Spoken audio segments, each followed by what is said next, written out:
Hi, I'm Sarah Fisher, and this is a brief video on the component story and how writers can leave them out. Most writers and creative writing teachers tend to agree that stories and novels need about 4 main components of story: setting, characters, theme, and plot. There are other details that writers need to decide, like point of view, and most of the details fall under these 4 categories. And after some time off from serious criticism, I started better reading other people's work again, and I noticed that many of the stories are missing one of these components in their entirety. This video is on how writing a certain genre can trick you into ignoring or forgetting about one of the storytelling components. And the bad news for stories is that they need all of these components. Without setting, your characters are operating in a complete vacuum and we don't have any grip on what's going on. Without characters, your conflict is a bunch of cardboard cutouts swinging punji sticks in Los Angeles. The reader has no idea what their relationship to this character even is, or how to get invested in the story. With no theme, your story has no meaning, and the readers are left to wonder, so what? Why should I even care? And eventually that nagging feeling will lead the reader to throw your book across the room. And with no plot, your story isn't a story, it's a poem, because stories are defined by conflict. Poems are descriptions of people, of places, of ideas and realities, and they generally don't have conflict between a protagonist and antagonist. I mean, pick any nonfiction book. Unless you are really invested in the topic, chances are you find it boring. But a fiction book you'll read over and over because you're invested in the characters, who they are, and the conflict they have. Maybe you struggled with the same trouble as a particular character, can relate to their struggle in powerful ways. When they finally win against the bad guys, you're just like, yeah, that could be me. Which brings me to my first point about why writers miss components, is that deciding on what your theme is or who that character is isn't the glamour or attraction of writing fiction.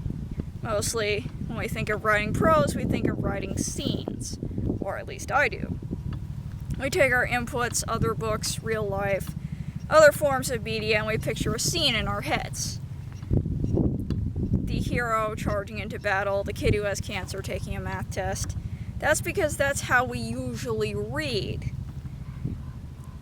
Then we mix and match our inputs to create the scenes we want in our story without considering that what stories need to be good. There's nothing wrong with this kind of creativity in the early phases of your story construction when you're getting your spontaneous ideas and scenes exploding out of your brain. I write preliminary stuff like that all the time. The thing is, I realize it as preliminary stuff and don't consider it final until all the building blocks are in place. I find that makes for a lot better finished product. Up until then, I don't know what I'm doing, and it really shows. The second problem is that writing certain genres can make certain components easier or harder to include, and seduce writers away from parts of proper story mechanics. Basically, it's getting drawn into what you like about a particular genre without realizing that you have to have all the components to make a story, regardless of genre. For example, in realistic fiction, the easiest thing by far to think of is theme. Because when you're writing realistic fiction, your mind is thinking about a new part of reality that you want to convey to your reader. A new character, a new part of theme. Like if you're dealing with a kid who's in the foster care system, or a young elementary school student trying to publish a book. Each of those realities are realities that a normal average reader doesn't think about. And so you use that to teach an important lesson about life, or about humanity. That kind of idea is supposed to be a commentary on real life in realistic fiction, because that's obviously what the name is. That's why people write realistic fiction as opposed to fantasy or other genres. Okay? And so the attraction of the genre is the theme, so you can easily think of it. In realistic fiction, the hardest component to do is plot. The The reason why is that in real life, we avoid conflict. We evade conflict. We try to get rid of conflict. And so we don't think about protagonist and antagonist and that relationship when we're trying to write a realistic fiction story. It doesn't come naturally to your mind or your thought processes.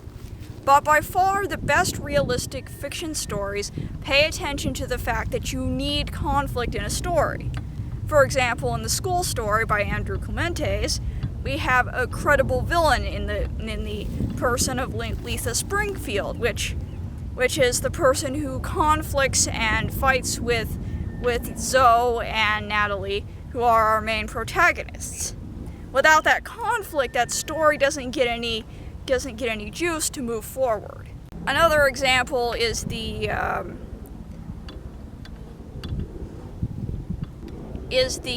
book The Star Place, where you have the conflict between the snobbish girls in school and Celeste, which kind of brings home the outside conflict is about racism and about the past of Quiver, Oklahoma, but we have to have the present conflict with the racist snobs in town to have the story make any sense. Good realistic fiction stories realize that conflict needs to be there. Without conflict, you don't have a story. Which brings me to the other common realistic fiction mistake, and that is having a storm protagonist. Like, your antagonist has to be something that the protagonist can actually take action against and affect.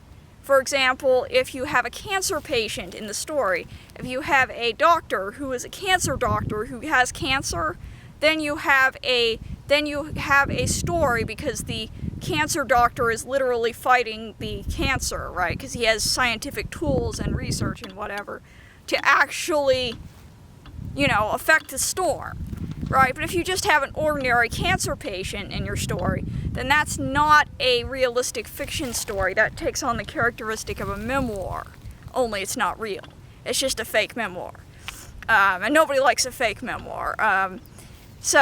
Or a non-fiction story about what these people experience, right? Your protagonist has to be able to affect the antagonist for there to be an actual plot.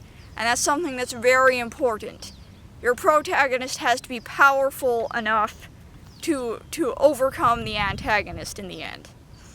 I know. And it has to be more than the symbolic way that sometimes we deal with our antagonists in real life.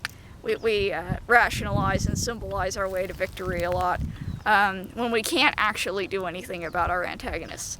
That's okay in memoir, but it's not okay in realistic fiction.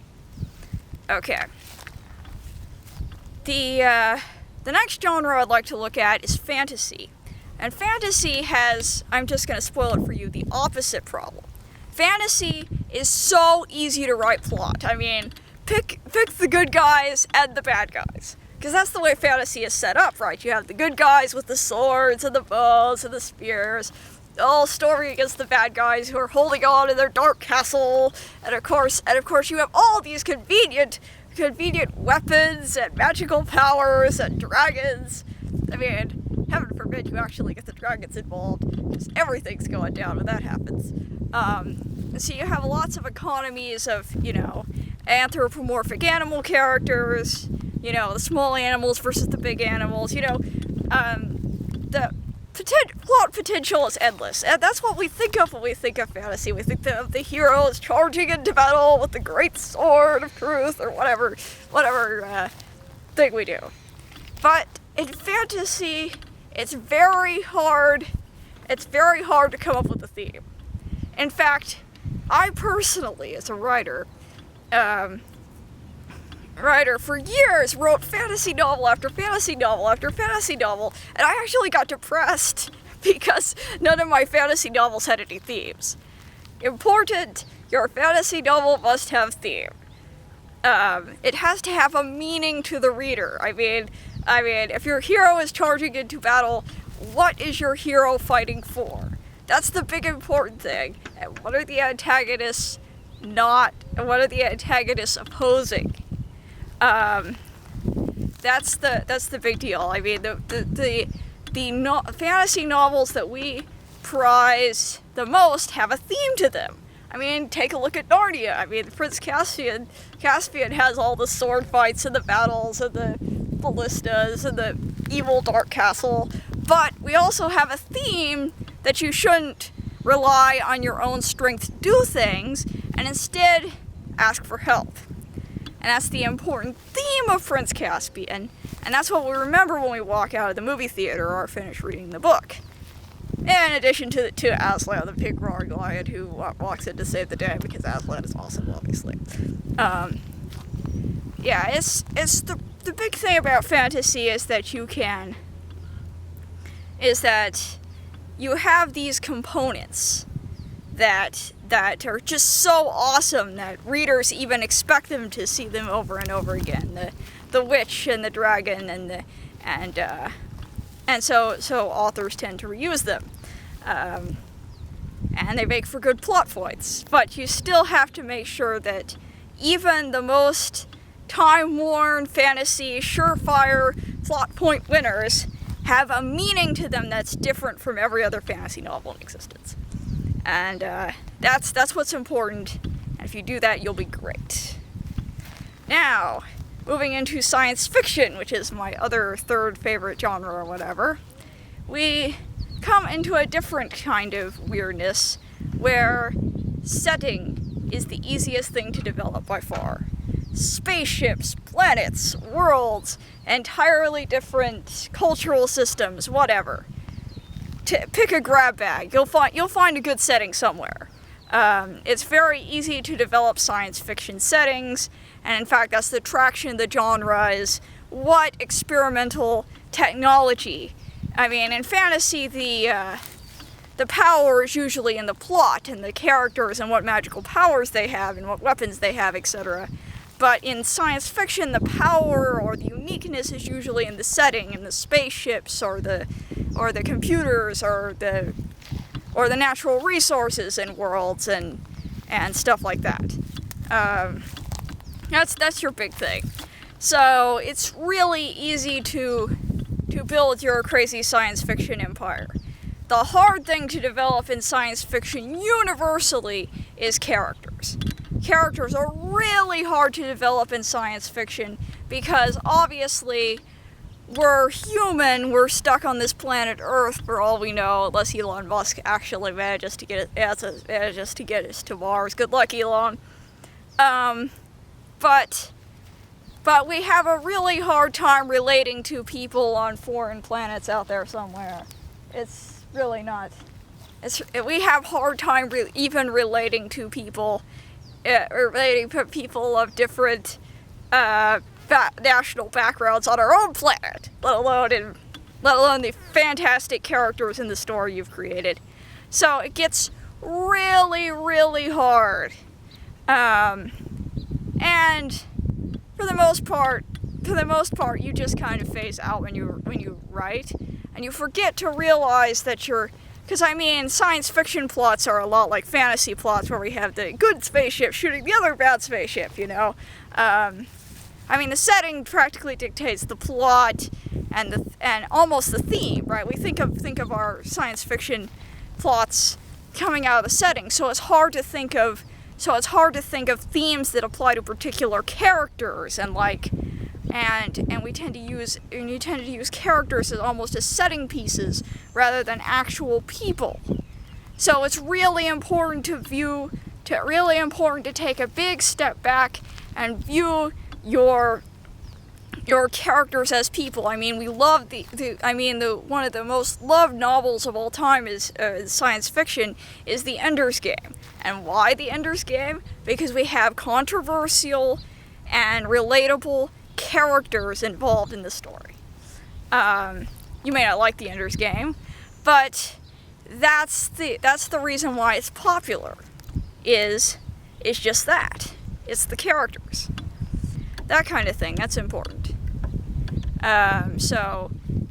Of course, the eponymous example is Star Trek. In fact, that's why they brought Captain Kirk back after so long.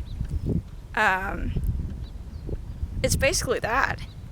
The Freudian trio of characters is and you can just watch that show just for the characters, right? I mean, forget the photon torpedoes. I mean, most people watch that show over and over and over again just to see Captain Kirk do stuff. Because Captain Kirk's awesome. So, that's why people are still watching a TV show today from the 1950s. Or at least I do. So you start to see that dynamic. And it's important to keep going with it. Last genre I want to get into is romance, which has, of course, the opposite problem. Take a guess. Because, of course, the reason everybody writes romance is because of the characters, obviously. That's the easiest thing to think of. I mean, pick your character trope out of the wall. Or think of an unusual one, like divorced guy versus abused girl, I don't know. So, in romance writing, where you have or you're dealing with your amazing characters or whatever, most of the time the plot is dictated by the characters, right? But the hardest thing and usually you can think of a theme. Hopefully it's not one of those cliche romance themes. Oh, jeez, already. But at least you can think of a theme. It's not too hard to think of a theme. But the hardest thing in romance to think of is the setting. And because most of the settings in romance are incredibly, lame. And it's actually one of the most powerful tools of the genre, because romances can occur anywhere. I mean, you could have your romance on a spaceship, for Pete's sake. Or, underwater, or, in a fantasy world, or in a dark basement, even. I mean, the setting combinations are literally endless for this genre, but most of us don't even use them. So that's why it's so hard, is that there's so many options. One of the best examples of a non-cliché romance setting is James Patterson's novel Max, which takes place on a submarine and in a military training camp, and the characters are flying creatures. In fact, if someone was looking to make a non-cliché setting of romance, it would be instructive to read the entirety of the Maximum Ride series, because that is the best primer on how to write a non-cliché romance. I mean, flying bird humans romance. And it's actually important to read that series as a romance, but that's another subject for another day. But the most important thing for romance is not just to have a non-cliché setting, but also have the setting affect the plot, affect the characters, actually have a role in the story, right? And that's kind of a really important thing to get in there. I mean, if there's a detail, like, a locket or, an object in the setting, then that needs to have some significance. But for the love of cheese, please do not set your romance in a bedroom or a restaurant again. Good Lord, I am so sick of those romance plots that I could just, throw them out the door. Or at the party. Or at the, There are so many cliche romance settings. I'm just so sick and tired of them. And I'm sure many readers, like me, are very sick and tired of cliche, boring romance settings that don't affect the characters or have any effect on how they think. Of course, Maximum Ride, right? You have the trauma of avian humans being able to fly, and the amount of settings that they can engage with is part of the trauma of the romance plot.